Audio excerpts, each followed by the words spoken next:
UP के कैराना में SP विधायक नाहिद हसन के रिश्तेदार पर चला योगी का बुलडोजर। नाहिद हसन के चाचा सरवर हसन ने 10 बीघा सरकारी जमीन पर अवैध कब्जा कर रखा था। यूपी के लखनऊ में फिर गरजा बाबा का बुलडोजर। कैंपल रोड पर अवैध निर्माण पर कार्रवाई। बिना नक्शा पास कराए किया गया था निर्माण। यूपी के कैबिनेट मंत्री और निषाद पार्टी के अध्यक्ष संजय निषाद ने प्रयागराज में लगाए ठुमके। निषाद राज की जयंती के मौके पर देर तक नाचे।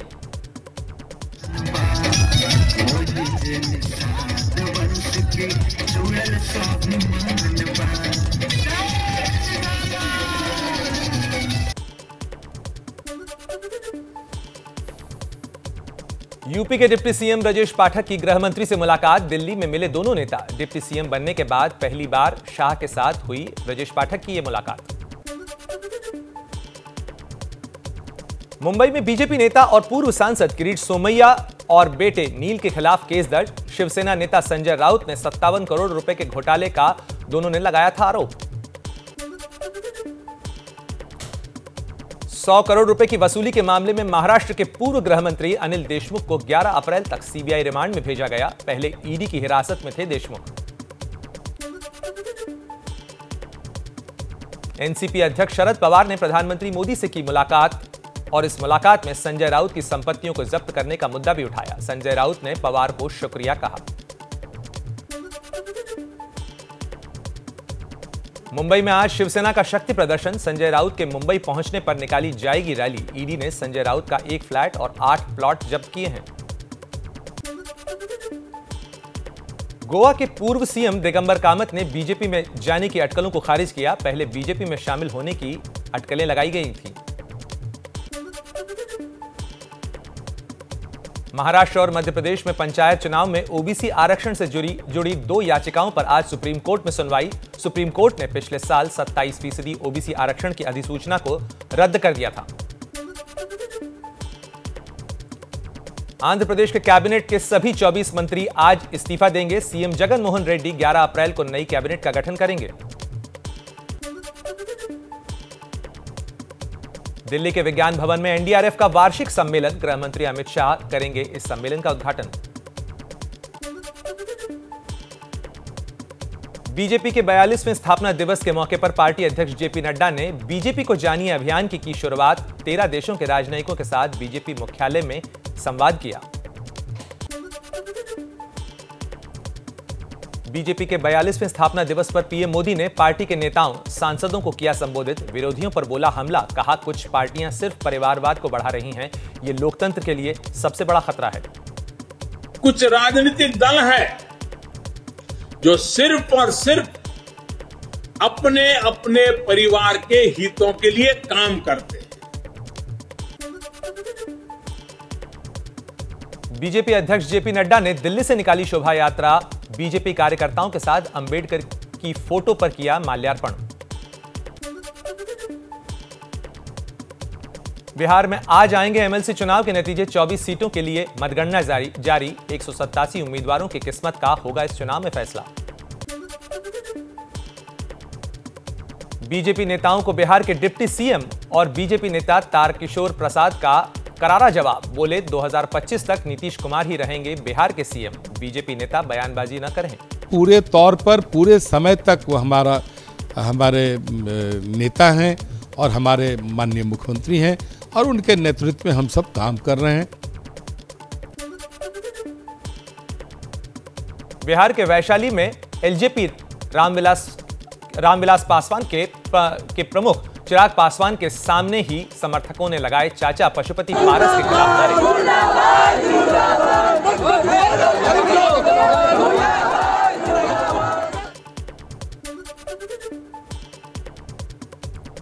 पंजाब के बाद केजरीवाल का हिमाचल प्रदेश में चुनावी शंखनाद। मंडी में केजरीवाल और भगवंत मान ने किया रोड शो। साल के अंत में हिमाचल में होने हैं विधानसभा चुनाव।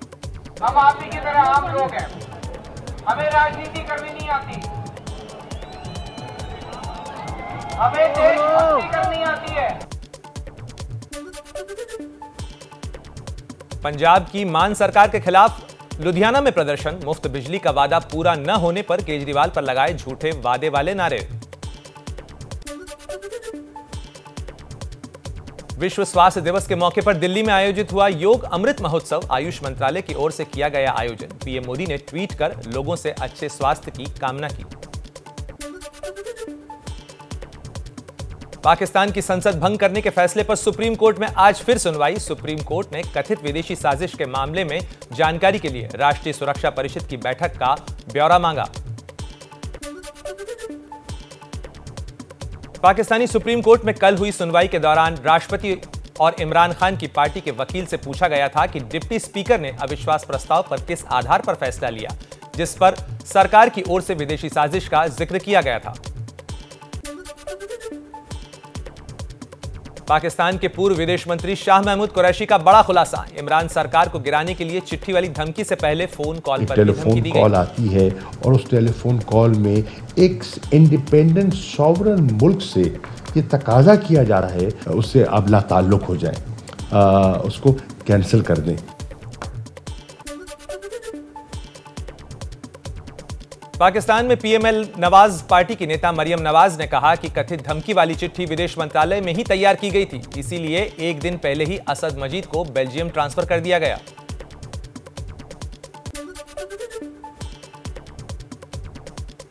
पाकिस्तान में राष्ट्रीय असेंबली के स्पीकर ने इमरान खान और विपक्ष के नेता शहबाज शरीफ को पत्र लिखकर कार्यवाहक प्रधानमंत्री नियुक्त करने के लिए एक संसदीय समिति के नाम की मांग की है। विपक्ष ने इमरान खान की तरफ से कार्यवाहक प्रधानमंत्री के लिए बढ़ाए गए पूर्व चीफ जस्टिस गुलजार अहमद का नाम खारिज कर दिया।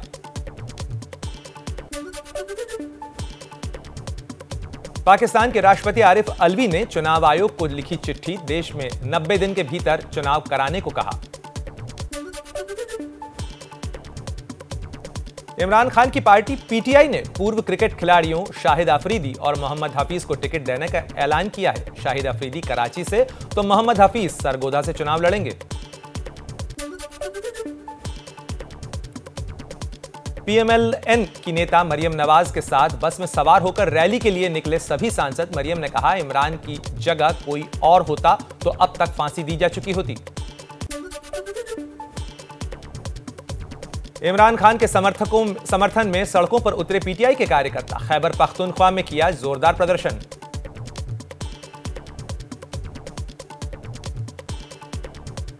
पाकिस्तान में तहरीक लब्बैक पाकिस्तान यानी टीएलपी ने सुप्रीम कोर्ट से इमरान खान को सजा देने की मांग की। इमरान खान पर लगाया संविधान के उल्लंघन का आरोप, धरने पर बैठने की धमकी भी दी। तहरीक लब्बैक पाकिस्तान आईने पाकिस्तान के साथ किसी छेड़छाड़ पर वैसे ही रद्द अमल देगी जैसे इलेक्शन फंड में तरमीम पर हमने फैजाबाद पर धरना दिया और हुकूमत को नाक रगड़ना पड़ा। नए सीएम के चुनाव से पहले पाकिस्तान के पंजाब प्रांत की विधानसभा सील। मरियम नवाज ने लाहौर के होटल में विधानसभा का सत्र बुलाकर हमजा शरीफ को चुना गया सीएम। नवाज शरीफ के भतीजे हैं हमजा। जो मेरे पास काउंटिंग आई है मियां हमजा शरीफ साहब के हक में 199 वोट से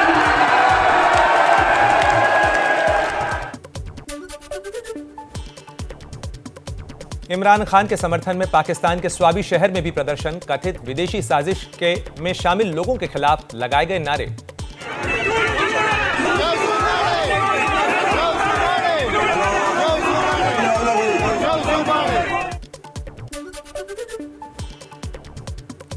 श्रीलंका के मौजूदा आर्थिक हालात पर संसद में आज भी होगी चर्चा। किसी भी हालत में इस्तीफा देने नहीं देंगे राष्ट्रपति गोटाबाया राजपक्षे।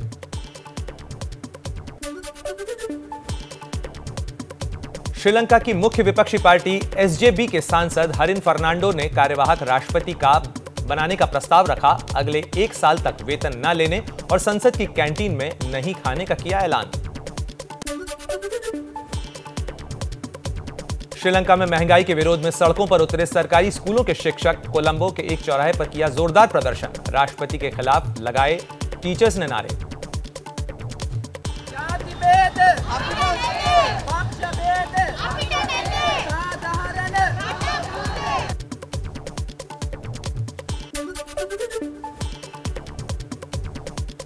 श्रीलंका की राजधानी कोलंबो में यूनिवर्सिटी के लेक्चरर और प्रोफेसरों ने भी किया प्रदर्शन। कैंडल और टॉर्च लेकर सड़कों पर निकले।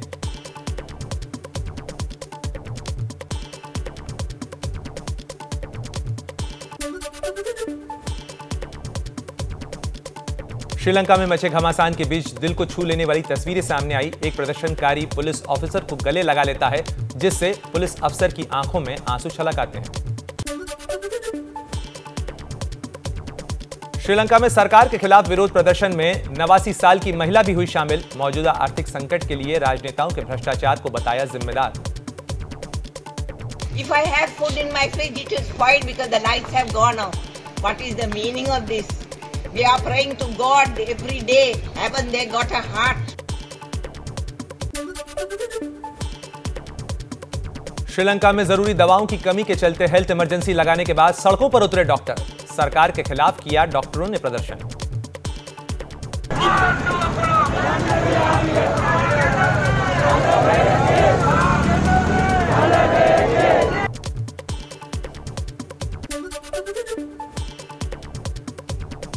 श्रीलंका के विश्व विजेता कप्तान अर्जुन रणतुंगा से एबीपी न्यूज की खास बातचीत। कहा, आर्थिक संकट के लिए सरकार की नीतियां जिम्मेदार। भारत की तारीफ भी की। बोले, भारत हमारी मदद कर रहा है, लेकिन श्रीलंका को खुद अपनी मदद करनी होगी।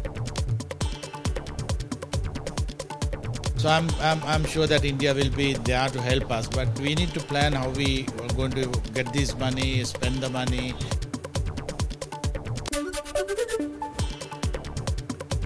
श्रीलंका में महंगाई तोड़ रही है लोगों की कमर। बीते कुछ दिनों में दवाइयों की कीमत में 30% का इजाफा हुआ है। फिलहाल पुराने स्टॉक से ही चल रहा है काम।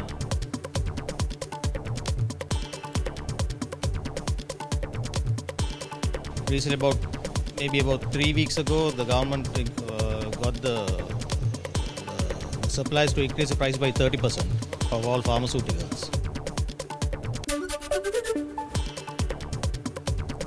श्रीलंका में तेल की भारी कमी से आसमान पर पहुंचे खाने पीने के सामान की कीमतें।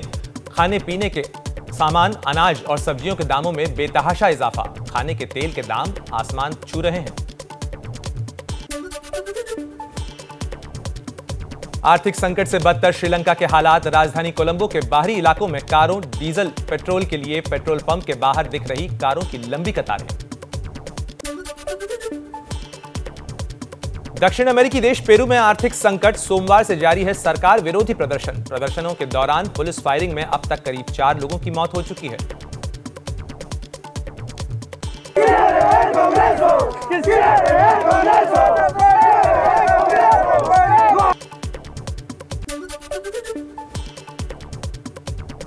चीन में भूकंप से 645 से ज्यादा घरों को भारी नुकसान। राहत और बचाव का काम जारी। अब तक 906 लोगों को निकाला गया। चीन के सिचुआन प्रांत में 5.1 तीव्रता का भूकंप आया था। रूसी सैनिकों के लौटने के बाद यूक्रेन के चेरनिहिव में दिखा तबाही का मंजर। चेरनिहिव के मेयर के मुताबिक रूसी हमले में 47 से ज्यादा लोग मारे गए।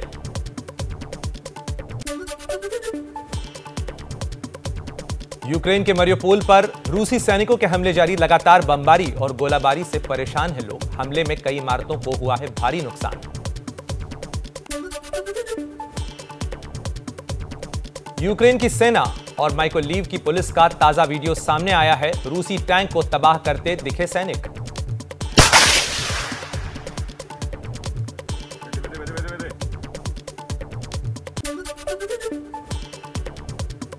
रूस यूक्रेन युद्ध का आज 43वां दिन। संयुक्त राष्ट्र मानवाधिकार परिषद से रूस को सस्पेंड करने की तैयारी। संयुक्त राष्ट्र महासभा में आज होगी वोटिंग।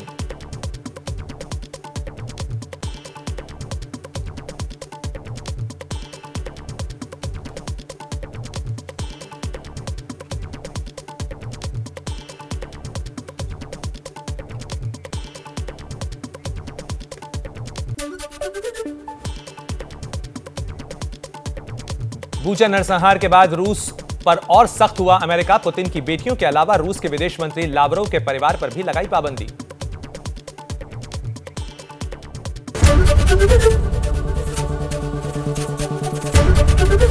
एबीपी न्यूज आपको रखे आगे।